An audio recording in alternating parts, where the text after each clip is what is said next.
ہم سب جسم اور روح کا مجموعہ ہیں، اور ہمارے جسم کے اندر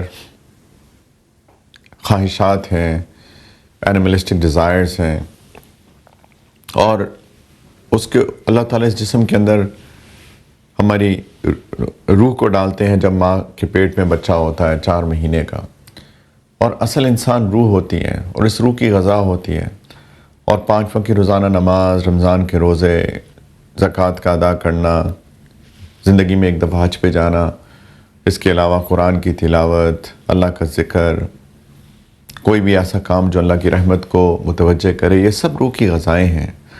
اور یہ جو مہینہ اللہ سبحانہ و تعالیٰ نے ہم کو دیا ہے، یہ روح کی غذا کے لیے لازم ہے۔ اللہ سبحانہ و تعالیٰ نے فرمایا کہ جتنے بھی لوگ تم سے پہلے آئے سب پہ روزے فرض کیے گئے۔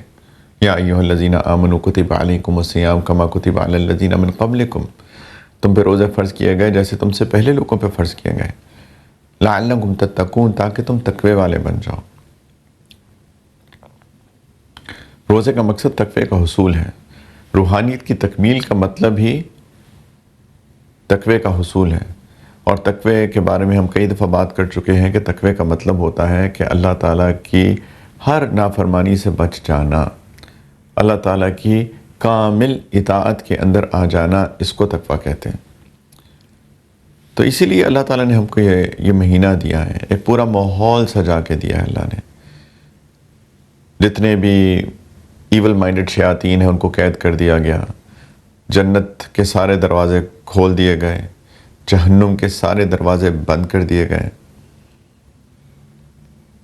فرشتے اترتے ہیں، پکارتے ہیں، یا باغی الخیر اقبل، یا باغی الشر اقصر، اے خیر کے چاہنے والے آگے بڑھو، اے برائی کے چاہنے والے پیچھے ہٹو، رک جاؤ۔ تو ایک پورا ماحول ہے ہمارے تقوی کے حصول کے لیے، ہماری روحانیت کو غذا دینے کے لیے، ہماری روحانیت کی تکمیل کے لیے۔ اور جسم کی جو خواہشات ہیں اس کو بائی ڈیفالٹ روک دیا گیا۔ طلوع فجر سے لے کر مغرب تک نہ کھا سکتے ہیں، نہ پی سکتے ہیں، نہ ازدواجی تعلقات جو ہوتے ہیں ان کو کر سکتے ہیں۔ تو جسم کی خواہشات کو سپریس کر دیا گیا، روح کی ضروریات کو پورا کر دیا گیا۔ اس کے علاوہ ایک ایکسٹرا نماز جو کہ سنت ہے، تراویح کی نماز، ایک ایکسٹرا نرشمنٹ ہے، ایک ایکسٹرا طاقت ہے روح کے لیے۔ تو ایک بہت ہی بہترین ماحول ہے۔ تو اس کے اندر ہمیں چاہیے کہ اپنی روحانیت کی تکمیل کریں، نہ کہ ہم اپنا وقت ضائع کریں۔ ایسا نہ ہو کہ ہم لوگ وقت ضائع کر رہے ہیں، سارا دن سو رہے ہیں۔ خدا نخواستہ سب سے برا تو یہ ہے کہ کوئی بندہ گناہوں میں پڑ جائے۔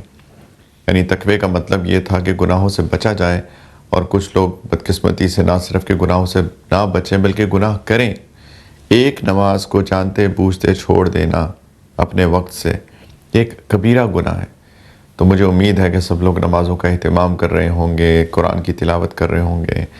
مجھے امید ہے کہ باقی گناہ نہیں کر رہے ہوں گے، نظروں کی حفاظت، بے حیائی نہیں دیکھ رہے ہوں گے، بے حیائی کی بات نہیں کر رہے ہوں گے، غیبت نہیں کر رہے ہوں گے، جھوٹ چھوڑ دیا ہوگا، لوگوں کے اوپر ظلم نہیں کر رہے ہوں گے، لوگوں کا خیال کر رہے ہوں گے، بیمار کی عیادت کر رہے ہوں گے، لوگوں پر خرچ کر رہے ہوں گے، وغیرہ وغیرہ وغیرہ۔ یہ ساری کی ساری چیزیں، یہ جو پیکج ہے یہی تقوی کو حاصل کرنے میں مدد دیتی ہیں۔ انسان کو دنیا اور آخرت کی جتنی بھی سعادتیں ملتی ہیں وہ تقوی کی وجہ سے ملتی ہیں۔ اللہ سبحانہ و تعالیٰ نے سورۃ الطلاق کے اندر فرمایا کہ مَن یتق اللہ یجعل لہ مخرجا، کہ جو بھی اللہ کا تقوی اختیار کرتا ہے، اللہ تعالیٰ کی نافرمانی کو چھوڑ دیتا ہے، اللہ تعالیٰ اس کے لیے مخرج عطا کرتے ہیں، اس کے لیے مخرج بناتے ہیں، نکلنے کا راستہ۔ کسی بھی مشکل سے، تنگی سے نکلنے کا راستہ اللہ سبحانہ و تعالیٰ عطا کرتے ہیں جب بندہ تقوی اختیار کرتا ہے۔ انسان کے اوپر تنگی پریشانی مختلف وجوہات سے آتی ہیں، اکثر تو ہمارے گناہوں کی وجہ سے آتی ہیں۔ ما اصابکم من مصیبت فبما کسبت ایدیکم، اللہ تعالیٰ نے فرمایا جو بھی مصیبت تم پر آتی ہے وہ تمہارے اپنے ہاتھوں کی کمائی ہے، تم نے خود اس کو انوائٹ کیا ہے۔ انسان توبہ کر لے، اللہ سے معافی مانگ لے، تو اللہ تعالیٰ اس تنگی، اس پریشانی سے انسان کو نکال دیتے ہیں۔ اور کبھی کبھی انسان کے امتحان کے لیے بھی انسان کے اوپر تنگی آتی ہے، پریشانی آتی ہے، لیکن جب امتحان کے لیے آتی ہے نا تو اس کا دل سکون میں ہوتا ہے۔ اس تنگی، اس پریشانی سے نکلنے کا راستہ اللہ تعالیٰ فرما رہے ہیں تقوی اختیار کر لو، جو گناہ کر رہے ہو وہ چھوڑ دو اور میں تمہیں اس تنگی سے نکال دوں گا۔